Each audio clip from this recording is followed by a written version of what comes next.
Yep. So we lost to the Washington football team.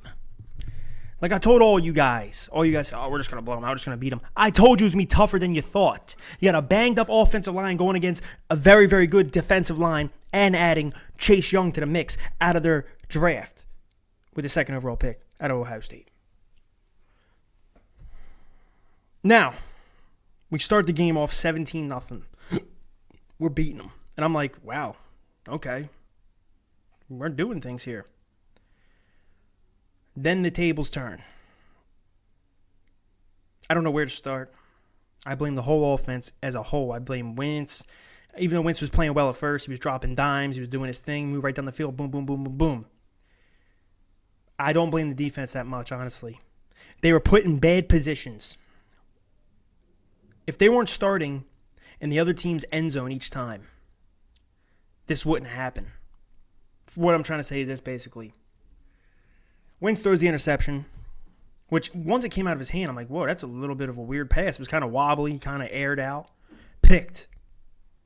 It starts them off right near their end zone, damn near. So the defense has to try to combat with that.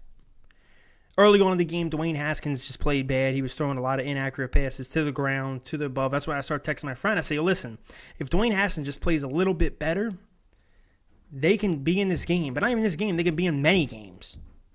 And then next thing you know, Wentz throws the pick. Haskins starts hitting his targets, and they score. So now it's 17-7. All right. And as if things couldn't get worse, yeah, so Lane Johnson didn't play today. Either did Miles Sanders.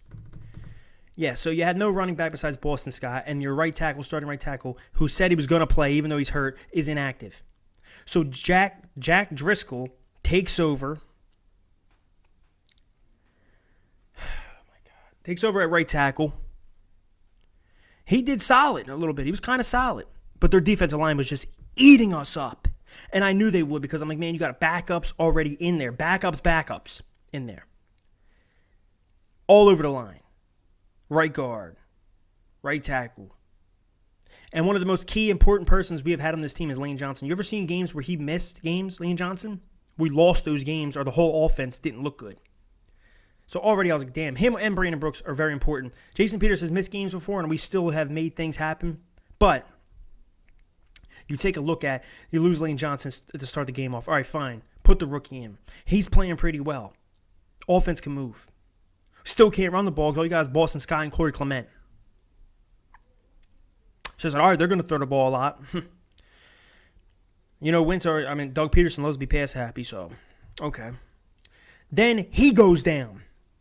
The rookie right tackle who was already filling in for Lane Johnson. So you got a backup go down. So now the backup's back up. The third string right tackle comes in. Jordan Mailata, whatever the hell, used to play, former rugby fucking player, comes in. The whole line was just a mess. It was a mess. The whole thing. And then Wentz is just getting destroyed. He's getting pummeled. See, and this is one thing about the coaching staff, and sometimes I have problems with Doug. When you see he's getting destroyed inside the pocket, what do? You already have a quarterback who's an athletic quarterback. You do bootlegs. You roll it out to the left side where your line is still intact, or you roll to the right, but whatever you prefer. But do bootleg rollouts to the left and start hitting receivers out and, boom, boom, boom, boom, hit some of your targets, or he can run for it. Then at a certain point, we're up in points, and you're still throwing. I'm like, listen, I know Boston Scott just left the game because he got hurt also, but you got to keep them honest. Run the ball with Corey Clement and whoever else you have just to show, you know what, we're still going to play. We're still going to run the ball no matter who is our running back, and we'll throw it when needed. No, he wants to do it the opposite way around. Okay, cool. Now, the first half and then the first drive of the game, what was working? Hitting the tight ends. Hitting the tight ends, and running the ball a little bit, and we scored. I don't know where Doug goes away from that. Our 2 touchdowns come from that basically those kind of things, aspects where we got the tight ends involved down the middle, we got tight ends in the seams, all kinds of stuff. That's what was working. And he goes away from that, and then Wentz is aiming for receivers, and he's getting picked off. The one interception, I do blame Wentz. The other one, it was 50-50. You can blame Wentz or you can blame John Hightower, the rookie. It's an outright. He should come. You go and you come right back. He didn't. He goes and he stops. And Wentz is anticipating that he's going to come back out. It's running 1-on-1. You learn that in grade, in whatever, grade, second, third grade, you learn this concept as a wide receiver. It's that you go in, come back out. And he doesn't. He stops. Wentz is anticipating him to come back, so he throws it. Boom, he gets picked off. That's miscommunication. But if you see in both his picks, Wentz's picks came off of the rookies. This is another thing why I was saying there's no preseason. You can tell there's a lack of chemistry there. They played no one. And these are rookie guys. Now, as you've seen the vets, like Dallas Goedert, Zach Ertz, Boston Scott, whoever it might be, they were fine. Deshaun Jackson had a few catches, didn't do anything really big, but he was in sync with Wentz.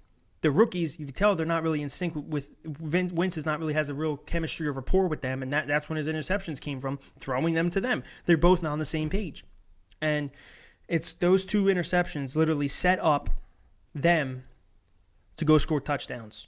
Our defense held them in check the whole time. They kept punting the ball, and those two interceptions changed the whole game. Because it gave them a score right before half, I think it was. Then Wentz throws another pick. It puts them right in scoring position. Our defense is as best as they could. They get down to the line. They're about to run the ball. We stopped them, I think it was 2 or 3 times run the ball on like 3rd and 1. 3rd and goal. It was like 1 or 2 yards, and we're stuffing them. I'm like, this defensive line showed up. Defense showed up. They just got dealt a bad hand when it came to, hey, listen, the field position just flipped. The guy's throwing interceptions. And then the fumbles. Wentz threw a fumble. He got a fumble, recovered it. Then he got a fumble that I thought the second one I thought was an incomplete pass. But okay, I thought the tuck rule was still in place from with Brady and the Patriots. But okay. Overall, I just got to give credit to the Washington Redskins, especially the defensive line. They really showed up. Dwayne Haskins, he was okay, and then he started to get a little spark going. But overall, they dominated. They came back and they won the game. They took advantage of our mishaps of being out of all of our offensive line being banged up, and then being even more banged up in the game, and then losing Boston Scott as we already went into the game without Miles Sanders, our starting running back. They took advantage of it. I got to give them credit. I'm actually kind of like proud for him. I'm actually proud of him. Like, wow, you got a new Ron Rivera coach. He comes in. He changed the culture somewhat so far. Their first home opener win since 2014. I can go on for days, and I don't want to go on anymore. There's so much you could have done, and, it's weird. And some guy pointed something out. He said after Sweat sacked Wentz, after that, he looked shaky after that. I don't know what went on, but we'll see. All I got to say is gear up, get ready. Eagles, get Lane Johnson back, get Miles Sanders back. Let's go into next week against the Rams and see if we can pull out something, because this offensive performance was pathetic. Besides the first few drives, other than that, it was pathetic. Even Ertz is dropping balls. I mean, I'm like, what the hell's going on? One nice play was that 3rd and 22. Jalen Reagor catches a bomb. Like, wow. Many mishaps, but this is how the season's going to go for a lot of teams. You don't have a lot of chemistry with guys, and things are going to be off, and we'll see. Go Birds, I guess, and lost to the Washington football team. Congrats. Y'all earned it, really. Go Birds.